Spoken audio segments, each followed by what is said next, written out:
Hey everyone, let me tell you about Mia's spine-chilling encounter in the woods. Mia loved hiking alone. The rustling leaves, the scent of pine, and the solitude brought her peace.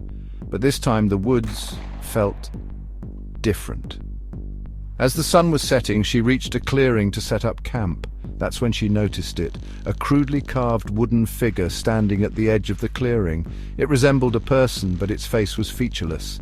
"Creepy," she muttered, trying to shake off the unease. Night fell and the woods grew unnaturally silent. No insects, no owls, just an overwhelming stillness.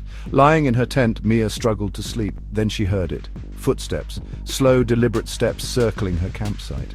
Holding her breath, Mia reached for her flashlight and unzipped the tent just enough to peek outside. Nothing.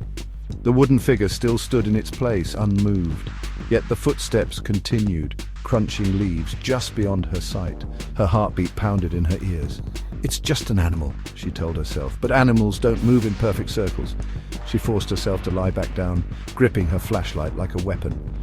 Eventually, exhaustion won. Morning came. The figure was closer. Mia stared at it, heart hammering. She hadn't heard it move, she hadn't heard anything, but now it stood just at the edge of her camp, no more than 10 feet away.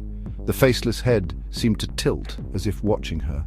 "Nope, I'm out of here," she whispered. Packing up as quickly as possible, she began the trek back. The whole way she felt eyes on her. Every so often she would glance back. The figure was never there, but the moment she turned forward again, she'd hear the crunch of leaves just behind her. She quickened her pace. The trail stretched longer than she remembered, the trees pressing in closer. Every muscle in her body screamed to run, but she knew better. Panic could lead to mistakes. Finally, she saw her car.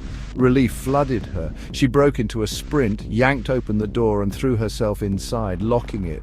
Only then did she look up. The figure stood in front of her car, closer now. She slammed the engine to life, tires spinning on the gravel. She didn't look back, but it wasn't over. Mia never went hiking alone again. But sometimes, in the middle of the night, she swore she could hear slow, deliberate footsteps circling her house. One night, unable to sleep, she glanced out her bedroom window. The street was empty, the neighborhood quiet. But when she turned to go back to bed, she froze. A wooden figure stood just outside her window, closer now.